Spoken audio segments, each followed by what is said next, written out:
ਸੱਜਣੋ ਤੇ ਮਿੱਤਰੋ, ਹਰ ਸਾਲ ਲੋਕੀ ਮਾਵਾਂ ਠੰਡੀਆਂ ਛਾਵਾਂ ਦਾ ਇੱਕ ਦਿਨ ਮਨਾਉਂਦੇ ਨੇ, ਮਦਰ ਡੇ ਦਾ। ਤੇ ਮਾਵਾਂ ਠੰਡੀਆਂ ਛਾਵਾਂ ਹੁੰਦੀਆਂ ਹੀ ਨੇ ਤੇ ਰੋਕ ਲੈਂਦੀਆਂ ਬਲਾਵਾਂ ਨੇ ਤੇ ਪਹਾੜ ਜਿੰਨੀਆਂ ਵੀ ਮੁਸ਼ਕਲਾਂ ਤੇ ਪਰੇਸ਼ਾਨੀਆਂ ਆਉਣ ਤੋਂ ਉਹਨਾਂ ਨੂੰ ਢੱਕ ਲੈਂਦੀਆਂ ਨੇ, ਦੋਵਾਂ ਹੱਥਾਂ ਨਾਲ ਢੱਕ ਲੈਂਦੀਆਂ ਨੇ।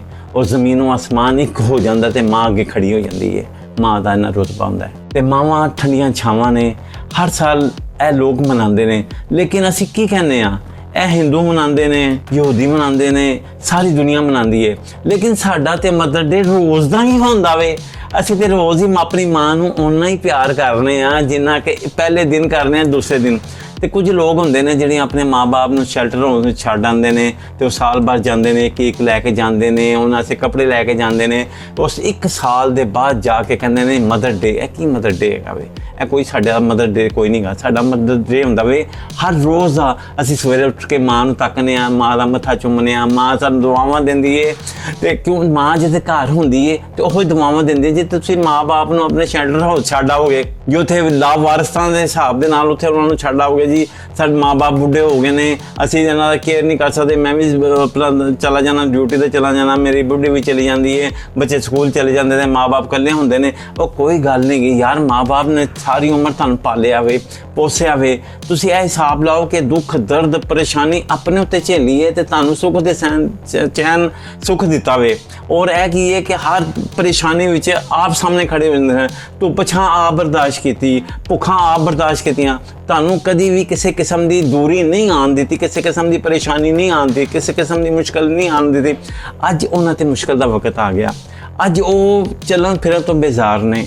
ਅੱਜ ਉਹਨਾਂ ਦੀ ਜ਼ਿੰਦਗੀ ਦੇ ਨਾਲ ਅਟੈਚ ਹੋਣਾ ਤੁਹਾਡਾ ਕੰਮ ਹੈ। ਬੱਚਾ ਛੋਟਾ ਜਿਹਾ ਜਦੋਂ ਹੁੰਦਾ ਨਾ ਤੇ ਆਪਣੇ ਮਾਂ ਨੂੰ ਪੁੱਛਿਆ, ਮਾਂ ਜੀ ਇਹ ਕੀ ਹੈ? ਉਹ ਕਹਿੰਦੀ ਇਹ ਚਿੜੀਆ ਹੈ। ਮਾਂ ਜੀ ਇਹ ਕੀ ਹੈ? ਉਹ ਕਹਿੰਦੀ ਗਾਂ ਹੈ। ਤੇ ਅੱਜ ਅਸੀਂ ਆਪਣੇ ਬੱਚਿਆਂ ਨੂੰ ਪੁੱਛਣਾ, ਪੁੱਤਰ ਇਹਦਾ ਕੀ ਮਤਲਬ ਹੈ? ਇੱਕ ਵਾਰੀ ਦੋਸਤ, ਮਾਂ ਜੀ ਤੁਹਾਨੂੰ ਤਾਂ ਪਤਾ ਹੀ ਨਹੀਂ ਹੈਗਾ, ਤੁਸੀਂ ਚੁੱਪ ਕਰਕੇ ਬੈਠ ਜਾਓ। ਸਾਡੇ ਕੋਲੋਂ ਬੱਚੇ ਜਿਹੜੇ ਨੇ ਆਪਣੇ ਮਾਂ-ਬਾਪ ਕੋਲੋਂ ਹਜ਼ਾਰ ਵਾਲੀ ਚੀਜ਼ਾਂ ਪੁੱਛਦੇ ਸਨ ਕਿ ਮਾਂ ਜੀ ਇਹ ਕੀ ਹੈ, ਉਹ ਕੀ ਹੈ, ਇਹ ਕੌਣ ਹੈ, ਇਹ ਕੌਣ ਹੈ, ਉਹ ਕੌਣ ਹੈ। ਤੇ ਮਾਂ-ਬਾਪ ਬੜੇ ਪਿਆਰ ਦੇ ਨਾਲ, ਆਰਾਮ ਦੇ ਨਾਲ ਸਮਝਾਉਂਦੇ ਸਨ। ਮਾਂ-ਬਾਪ ਬਹੁਤ ਹੋ ਜਾਂਦੇ ਨੇ ਤੇ ਕੀ ਕਰਦੇ ਨੇ, ਬੜੇ ਸਟੇਟਸ ਫੇਸਬੁੱਕ ਤੇ ਲਾਉਂਦੇ ਨੇ, ਮਾਵਾਂ ਠੰਡੀਆਂ ਛਾਵਾਂ, ਮਾਵਾਂ ਬਹਾਰਾਂ, ਤੇ ਪਤਾ ਨਹੀਂ ਕੀ ਕਰਦੇ ਨੇ। ਜਦੋਂ ਮਾਂ-ਬਾਪ ਜ਼ਿੰਦੇ ਹੁੰਦੇ ਨੇ, ਜਦੋਂ ਮੌਕਾ ਬਣਦਾ ਵੇ ਉਹਨਾਂ ਦੀ ਖਿਦਮਤ ਦਾ, ਤੇ ਤੁਸੀਂ ਉਹਨਾਂ ਨੂੰ ਸ਼ੈਲਟਰ ਹਾਊਸ ਹੀ ਛੱਡ ਆਉਂਦੇ ਹੋ, ਤੁਸੀਂ ਉਹਨਾਂ ਦੀ ਗੱਲ ਨਹੀਂ ਸੁਣਦੇ ਹੋ। ਫਿਰ ਕੀ ਹੁੰਦਾ, ਬੜਾ ਪਛਤਾਉਂਦੇ ਨੇ। ਜਦੋਂ ਮਾਂ-ਬਾਪ ਮਰ ਜਾਂਦੇ ਨੇ ਨਾ ਤੇ ਕੁਛ ਦਰਵਾਜ਼ੇ ਰਹਿਮਤ ਦੇ ਜਿਹੜੇ ਨਾ ਬੰਦ ਹੋ ਜਾਂਦੇ ਨੇ, ਕਿਉਂਕਿ ਜਿੰਨਾ ਚਿਰ ਮਾਂ-ਬਾਪ ਜ਼ਿੰਦਾ ਹੁੰਦੇ ਨੇ ਉਹ ਰਹਿਮਤ ਦੀਆਂ ਬਾਰਿਸ਼ਾਂ ਉਹਨਾਂ 'ਤੇ ਹੁੰਦੀਆਂ ਰਹਿੰਦੀਆਂ ਨੇ। ਭਾਵੇਂ ਮਾਂ ਜਿੱਥੇ ਮਰਜ਼ੀ ਹੋਵੇ, ਜੋ ਮਰਜ਼ੀ ਤੁਸੀਂ ਉਹਦੇ ਨਾਲ ਸਲੂਕ ਕਰੋ ਮਾਂ ਦੇ ਨਾਲ, ਲੇਕਿਨ ਮਾਂ ਦੇ ਅੰਦਰੋਂ ਠੰਡੀਆਂ ਛਾਵਾਂ ਹੀ ਨਿਕਲਦੀਆਂ ਨੇ। ਮਾਂ ਕਹੇਗੀ ਨਾ ਅੱਜ ਤੈਨੂੰ ਮੈਂ ਕੁੱਟਣਾ ਹੈ, ਮਾਰਨਾ ਵੇ, ਤੇ ਦੋ ਚਪੇੜਾਂ ਵੀ ਮਾਰ ਦੇਗੀ ਰਾਤ ਨੂੰ। ਉਹਦੇ ਦਿਨ ਦੇ ਉਹ ਜਿੰਨਾ ਚਿਰ ਰਾਤ ਨੂੰ ਸੌਣ ਤੋਂ ਪਹਿਲੇ 4 ਵਾਰੀ ਉਹ ਮਾਂ ਆਪਣੇ ਬੱਚੇ ਦਾ ਮੂੰਹ ਨਹੀਂ ਨਾ ਚੁੰਮ ਲਏਗੀ, ਉਹਨੂੰ ਤਸੱਲੀ ਨਹੀਂ ਹੋਏਗੀ, ਉਹਨੇ ਯਾਨੀ ਕਿ ਤੁਸੀਂ ਯਕੀਨ ਕਰੋ ਸਕੂਨ ਨਹੀਂ ਆਏ। ਬਿਲਕੁਲ। ਔਰ ਇਹ ਹਿਸਾਬ ਹੈ ਹੋਇਆ ਕਿ ਅਸੀਂ ਆਪਣੀ ਗੱਲ ਕਰਨੇ ਕਿ ਅਸੀਂ ਅੱਧਾ ਘੰਟਾ 9-9:30 ਵਜੇ ਵੱਜ ਜਾਂਦੇ ਤੇ ਸਾਨੂੰ ਸਾਡੀ ਮਾਂ ਨੇ ਰੋਜ਼ ਟੈਲੀਫੋਨ ਕਰਨਾ, ਕਿੱਥੇ ਵੇ ਮੇਰਾ ਪੁੱਤਰ, ਕਿੱਥੇ ਵੇ ਮਾਂ ਜੀ, ਮੈਂ ਫਲਾਣੀ ਜਗ੍ਹਾ। ਫਿਰ 10 ਵਾਰੀ ਘਰ ਆ, 10 ਵੱਜ ਗਏ ਨੇ, 11 ਵੱਜ ਗਏ, ਕਿਉਂਕਿ ਹੁਣ ਤੇ 12-1 ਵਜੇ ਤੱਕ ਲੋਕੀ ਜਾਗਦੇ ਰਹਿੰਦੇ ਨੇ ਨਾ, ਤੇ ਉਸ ਵਕਤ ਨਹੀਂ ਹੁੰਦਾ ਸੀ।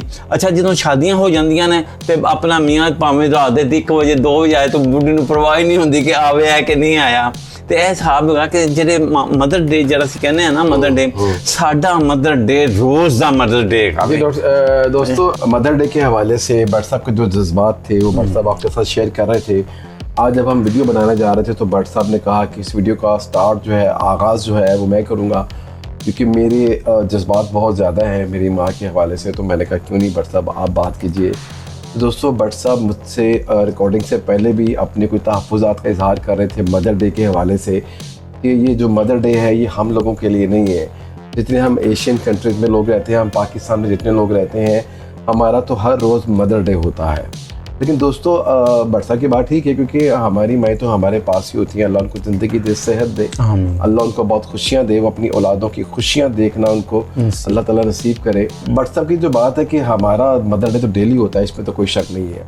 और भट्ट साहब एक्चुअली एग्जाम्पल दे रहे थे यूरोपियन कंट्रीज़ की, कि वहाँ पे जो पेरेंट्स हैं वो एक्चुअली ज़रा सेपरेट ही रहते हैं। जो हमारे यहाँ एक फैमिली कंबाइंड सिस्टम होता है वो शायद उधर नहीं होता। तो उनके लिए जो मदर डे है वो बहुत इम्पोर्टेंस रखता है। हमारे लिए उतना इम्पोर्टेंट नहीं है वो एक दिन जो है, क्योंकि हमारे लिए 365 दिन जो है वो माँ के दिन के हैं।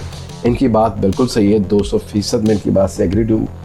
लेकिन बट साहब बात पता क्या है, जी खुशियाँ जो होती है ना बट साहब, खुशियाँ, हाँ खुशी, अभी जो मदर डे आता है जी ये कोई नेगेटिव डे तो नहीं है, नहीं खुशी का कोई दिन, बुरी बात तो नहीं है, ठीक है, खुशी का दिन है ना। खुशी का, तो आप 365 दिन भी मनाते ही हैं, हाँ जी। इसमें कोई दो राय नहीं है, लेकिन अगर आप इस एक दिन को भी माँ के दिन के साथ मंसूब करके मना लेंगे तो इसमें भी कोई बुराई नहीं है। बट साहब जो खुशियाँ होती हैं ना, छोटी छोटी खुशियों को सेलिब्रेट करना चाहिए। बिल्कुल। मेरा ख्याल है कि हर खुशी के इवेंट को तनकीद की नजर से नहीं देखना चाहिए। बिल्कुल ऐसे। जो हमारे चैनल का एक मोटो भी है, हमारा मिशन भी है जी। कि हम खुशियों को भरपूर तरीके से एंजॉय करें। वो मदर डे आ रहा है, फादर डे आ रहा है, कोई भी डे आ रहा है, बेशक हमारे यहाँ हर साल मदर डे होता है, हर साल फादर डे होता है, लेकिन बट साहब अगर एक मखसूस डे है, ठीक है, उन लोगों के लिए है जिनके जो माँ बाप है उनके साथ नहीं रहते या वो शेल्टर होम्स में रहते हैं, ठीक है, ये उनके लिए। लेकिन अगर आप भी इसको मना लेंगे तो इसमें कोई बुरी बात नहीं। मुझे बताएं कि साल में कितनी दफा आप अपनी अम्मी के लिए केक लेके आते हैं और कहते हैं जी बैठ के काटो, ठीक है, नहीं कहते ना। अच्छा, ये जो मखसूस दिन आता है ना, तो आप एक केक भी लेके आते हैं, एक सूट लेते हैं, आप उनको गिफ्ट करते हैं, सब बहन भाई बैठते हैं, वो माँ को भी खुशी होती है, क्योंकि 365 दिन तो आप ऐसे नहीं करते ना बट साहब, इस एक दिन तो आप करते हैं ना। तो मेरा ख्याल है कोई अच्छा दिन है, इसको मनाना चाहिए, इसमें कोई बुरी बात नहीं है। बट साहब क्या कहेंगे, मेरी तो ये राय है। नहीं ठीक है, मैं तो वाकई मनाना चाहिए कि उन्हें, ये वो लोग मनाते हैं जिन्होंने अपने माँ बाप को शेल्टर होम में दिया वो। तो बट हम सुने एक मिनट मेरी बात सुने, हम भी मना सकते हैं, हमें भी मनाना चाहिए, लेकिन हम रात को रोजाना हर बंदा जब घर में आता है तो फल लेके आता है, अपनी माँ के हाथ में देता है, माँ कितनी खुश होती है, किसी आंखों में चमक आ जाती है, वो अपने बेटे का माथा चूमती है, मेरी बात डेली। फिर वो आप 365 दिन जो है ना, ये कहा जाता है ना बट साहब, आज मदर डे है अम्मी जी, और आज आपका दिन है, और ये पूरी दुनिया में मदर डे मनाया जा रहा है, तो मेरा ख्याल है कि माँ की खुशी और दुबाला हो जाती है। माँ का और बाप का एक ही दिन करते हैं। अच्छा, वो क्यों? वो इसलिए कि बाप जो होता है उसकी भी उतनी ही अहमियत होती है। फादर डे भी है? नहीं, फादर डे अलग हो गया ना, फिर वो दूसरे। मेरा मकसद कहने का है कि जिस दिन मदर डे तुसी मनांदे हो ना, उसे दिन फादर डे भी मना लो इकट्ठे ही। अच्छा। ऐस मारे कि अगर देखो ना माँ को कितनी खुशी हो गई, हुन बाप देखेगा कि यार सारे बच्चे मेरे माँ ले लगे हैं, माँ तो जब फादर डे आता है तो फिर सारे फादर के पीछे लगे होते हैं। नहीं, इसको कंबाइन कर लेना, एक कर लें। आपकी राय है? ये मेरी राय है ना, ये मैं राय देना पे आवां कि माँ दा ते प्यो दा दिन इक्को ही कर लें, बजाय है कि तुसी ए माँ दा वखरा कर लो, और तुसी भरा दा वखरा कर लो, भैन दा वखरा कर लो, बीवी दा वखरा कर लो, वाइफ डे दा वखरा कर लो, फ्रेंड डे दा वखरा कर लो, लेकिन माँ बाप दा दिन ना वो इक्को ही रखो। ठीक है दोस्तों, ये बट साहब की राय है, वो कह रहे हैं कि मदर और फादर डे जो है उसको कंबाइन कर देना चाहिए, ताकि दोनों माँ बाप बैठे हो और आप उनकी खुशियों को सेलिब्रेट कर रहे हो और उस दिन को मना रहे हो।